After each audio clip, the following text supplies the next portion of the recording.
Please subscribe to the channel. Thank you, and on with the program. All right, testing. 1, 2, 3. All right, today's show: volcano gophers, three new meat-eating lizards, northern light storm, water on Mars, and the SpaceX rocket launch. These are all topics that we will talk about today on the Inside and Out podcast. My name is Jason Ochsner, and I'd like to welcome you to my live, on the fly, off the laptop uh, show. Um, I'm going to tell you right now, as far as reporting is concerned, I'm kind of like a father at Christmas time. I'm just as surprised as you guys are because I do not do my homework at all. So I'm learning this with you, and this is just as big of a discovery for me as it is for you. So let's start with the first topic: the volcano gophers, not golfers, gophers. The cute little animals some people call a nuisance. Those animals. Um, oh, let's see, where are we? Right here. Let's pop it up. 43 years ago, right after what was it, Mount St. Helen erupted. I don't know if you guys remember when Mount St. Helen erupted, but it was catastrophic. You guys gotta wait for my computer to pop up. It's always these pop ups. But long story short, why this is coming up. Um, when the volcano went off, it destroyed a lot of the property, and it would messed up the ecosystem. Plants could not thrive during that time. And 43 years ago, scientists came up with this crazy idea that if they dropped some gophers off into this destroyed area, that the gophers would reveal some of the nutrients up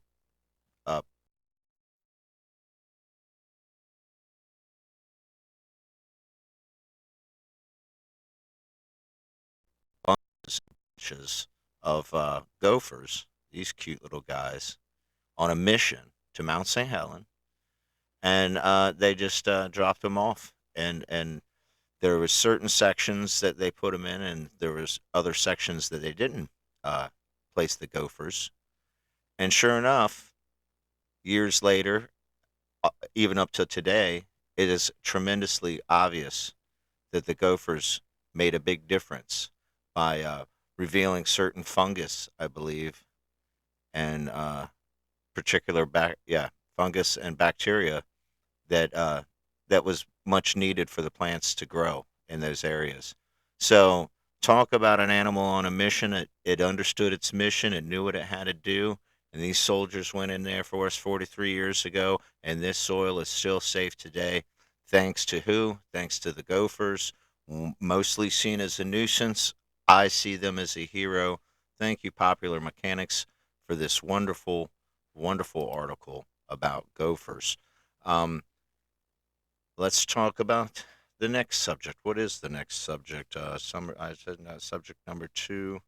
Um, three new monitor lizards. That's right, three new monitor lizards. Well, if let's all just take a moment and guess what country has a lot of crazy animals already to be discovered. Yes, the country of Australia. Um, let's pull this up on the internet. The country of Australia. I got the tab right here. It should pop over any second. Once again, please forgive how slow my internet is going right now. But while it's coming up, I'll talk to you about what I knew. No, three new lizard species discovered in Australia. This is courtesy of Good News Network, by the way. And I thought this was cool because my brother and I, when we were in our 20s, had a pet monitor, and it was probably one of the scariest pets that I've ever participated in and taken care of. And I have the most respect for monitors. If they were as big as dragons or as big as like crocodiles, oh gosh, it's scary. Well, I guess you could look at the kimono dragon, for example. Imagine that just a little bit. Oh, well, how much scarier you get than that? But these guys, I mean, meat eaters galore. This particular one is the red-headed um, rock monitor that it discovered. But check out this article. This is a really cool article about some new monitors that have been recently discovered in Australia, in the great country that I've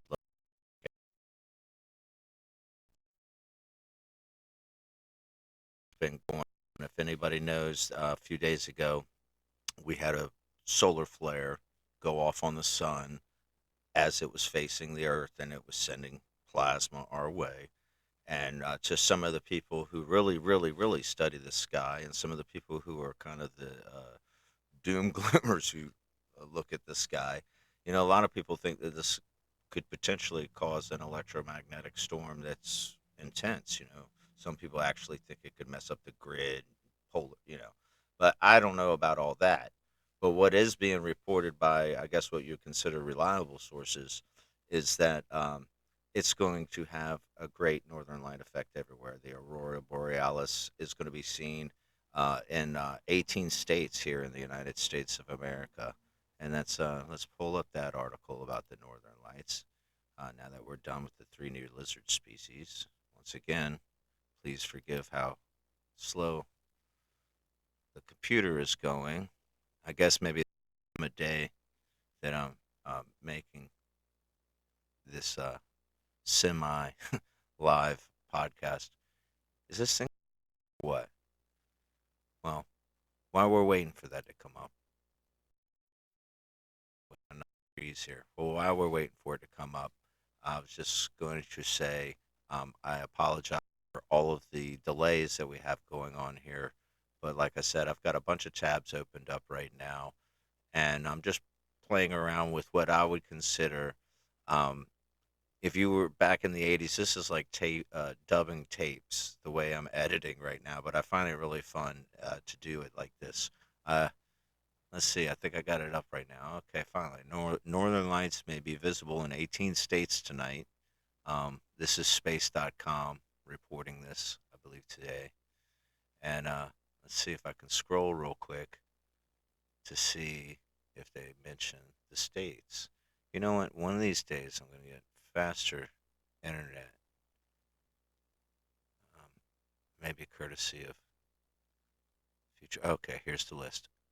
Obviously, Alaska and the northern states, North Dakota, Minnesota, Montana, Washington State, Idaho, Wisconsin, South Dakota, Michigan, Maine, Vermont, New Hampshire, Oregon.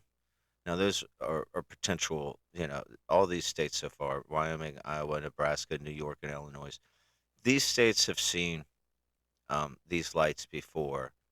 They don't get to see them as often as, the other states that are closer up north. But these states have seen them before um, because of the level of a storm, I guess is what you could say what it is. And that level being, I think, like a class 2 or 3, some people are saying.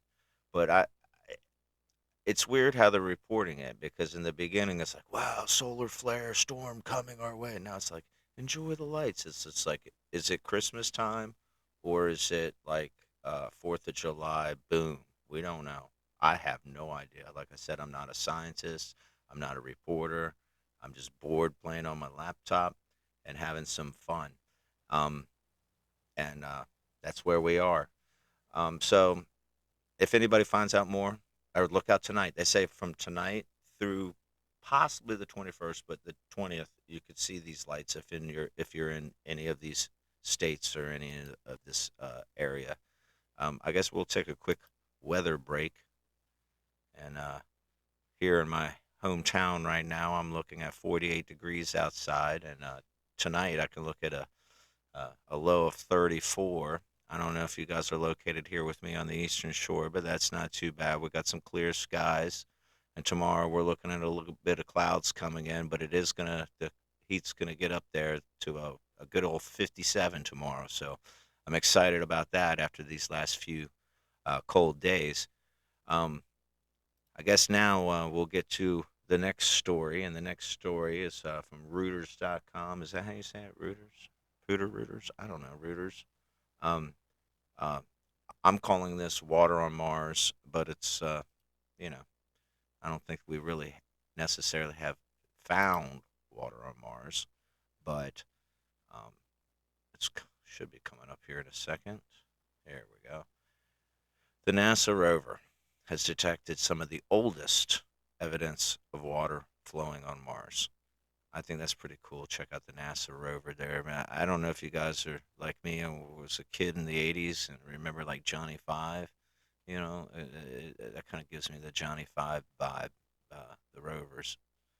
Um, Let's see. I don't really feel like reading, but we'll look through here. Using ground penetrating radar, NASA's Pressure Surveillance rover has detected underground remains of an ancient river delta on Mars and some of the oldest evidence of obtained showing how water once flowed on the surface of Earth's planetary neighbor. So, without a doubt, the evidence is there. Without a doubt that Mars once had water. And I think we all can come to the conclusion that somebody messed up. Because I don't know if people ever lived on Mars, but I mean, there's some evidence now starting to point like maybe we were here a lot longer than we thought, and we screwed up one planet before, and we came here and we're screwing it up again. We're going back to where we were, and we'll start then go, hey, wait a minute, we're going in circles. I don't know, but um, it's amazing that makes you really think about what Mars may have been like before now and what it could be like. A lot of people in science believe that it could. I agree with the ones that say that we should improve the atmosphere of our planet first. I think we should do that out of gratitude for our planet. But if we can change atmosphere somewhere else, I think that's also amazing. But I don't think I'm going to live to see that happen. But I'm here to dream it with you, I guess. All right, last story. The last story is the rocket launch that happened today in Florida, Cape Canaveral, which has had a lot of rocket launches. Now, I'm here on some, what we call the major label rockets. Man, we don't get the major league, and we want some major league action here at Wallop. So that would be cool, But SpaceX, the rocket launch from Florida. Had been delayed a little bit because there's been some weather issues, which we all know. It's been crappy. But today it did go off. I believe it was at 10 o'clock this morning. Um, so look around today on the internet. You'll be able to see the rocket going up into space. Um, and like I said, it's called the Falcon 9. Will travel on the north. Where is it heading? Well, yay to SpaceX for getting a successful rocket launch. So that's all we're going to talk about today. A little bit of science and a little bit of animals. And hopefully, as I get this thing going, if you don't understand yet that this is all just a practice, I'm going to do some stuff live. I've got like I said, whoops, sorry about that. Once you see how I've got this going, it's going to be kind of funny. But I'm going to be taking some calls from some friends, and I'm hoping to get some guests, obviously. But thank you for watching today's show. And search the skies, search inside, search the environment, and don't just find the answers, feel the answers. All right, thank you for watching, and hope you have a good day or a good evening. All right, goodbye.